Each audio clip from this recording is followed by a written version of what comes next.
বন্ধুরা, যে মেঘ গর্জায় সে মেঘ কিন্তু বর্ষায় না।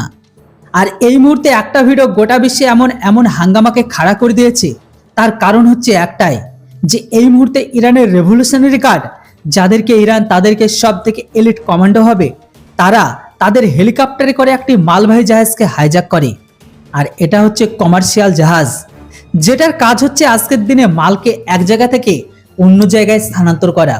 হ্যাঁ বন্ধুরা, খবর বেরিয়ে আসছে এখন এটাই, যে ইরানের সেনা কমান্ডো কারবাইয়ের মাধ্যমে জাহাজকে হাইজ্যাক করে। যে জাহাজটির নাম হচ্ছে এমএসসি।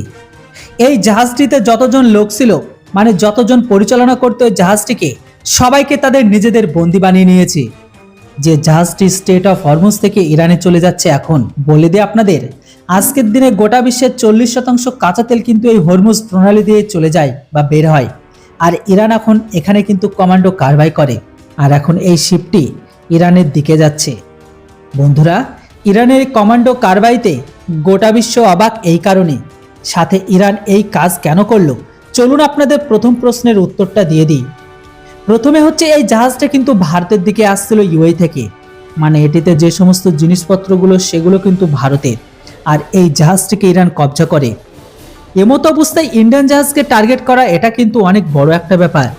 এই ঘটনাটিকে ভারত কিন্তু কখনো কোনো রকমভাবে হালকাভাবে নিতে পারবে না। আর দ্বিতীয় বড় ব্যাপার এটাই, যে এই জাহাজে যে সমস্ত ক্রু মেম্বার ছিল, তার মধ্যে 17 জন আছে ভারতীয়, আর বড় পরিমাণে আছে ফিলিপিন্স নাগরিক, 2টো আছে পাকিস্তানি, আর 1জন আছে রাশিয়ান নাগরিক। এই জাহাজ এখন ইরানের কবজাতে আছে। তাই এই মুহূর্তে ভারত চেষ্টা করবে জাহাজটিকে ছাড়ানোর। এখানে সবার মনে যেটা বড় প্রশ্ন, যে ইরান এই কাজটা কেন করলো। তো এখানে যে কারণটা দেওয়া হচ্ছে সেটা এখন এটাই, যে জাহাজটি পর্তুগালের পতাকাকে নিয়ে, মানে জাহাজটিকে রেজিস্টার করা হয়েছিল পর্তুগালে। এই জাহাজটার যে মালিক সেটি হচ্ছে ইসরায়েলি। আর ঠিক এই কারণে ইরান এখন আরোপ লাগিয়েছে, যে আজ থেকে কিছুদিন আগে ইসরায়েল সিরিয়ার ঘরের ভেতরে ঢুকে যে কারবাই করেছিল, মানে ইরানের অ্যাম্বাসিতে যে হামলা করে কয়েকজন টপ লেভেলের কমান্ডারকে মেরে দেয়।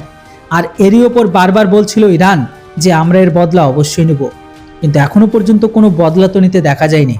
তবে এই মুহূর্তে আমেরিকা আর ইসরায়েল অনেক সিকিউরিটিকে টাইট করে রেখেছে। আর এই জন্য ইরান এতদিন বড় বড় হুঙ্কার দিয়ে শেষে এই ছোট্ট একটি কাজ করলো। এতক্ষণ পর্যন্ত ইরান চেঁচিয়ে বলছিল আমরা বদলা নেব 48 ঘন্টার মধ্যে। তাহলে এই হচ্ছে তাদের বদলা। এই মুহূর্তে ইরান ইসরায়েলের খেলাফ একটু গুলি চালাতে পারেনি। ওই জন্য ভিডিও শুরুতেই বলেছিলাম, যে মেঘ গর্জন করে সে মেঘ বর্ষণ হয় না বা বর্ষায় না। বুঝতে পেরেছেন কেন কথাটা প্রথমে বলেছিলাম? এই মুহূর্তে ইসরায়েল এতটা সতর্ক অবস্থায় আছে যে কোনো রিটালিয়েশন দেওয়ার জন্য প্রস্তুত। হয়তো হতে পারে ইরান আরো ছোটখাটো এরকম চোট বা আঘাত দেওয়ার চেষ্টা করবে।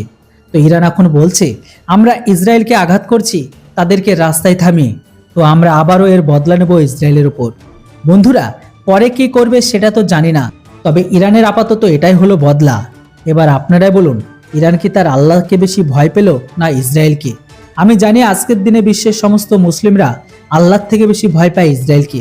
এবার ইরান যে সেই লিস্টে নাম লেখালো সেটা আবার দেখতে পাওয়া গেল। বাকিটা অবশ্যই আপনাদের মতামত কমেন্ট বক্সে লিখে জানান। Thanks for watching. জয় হিন্দ, বন্দে মাতরম।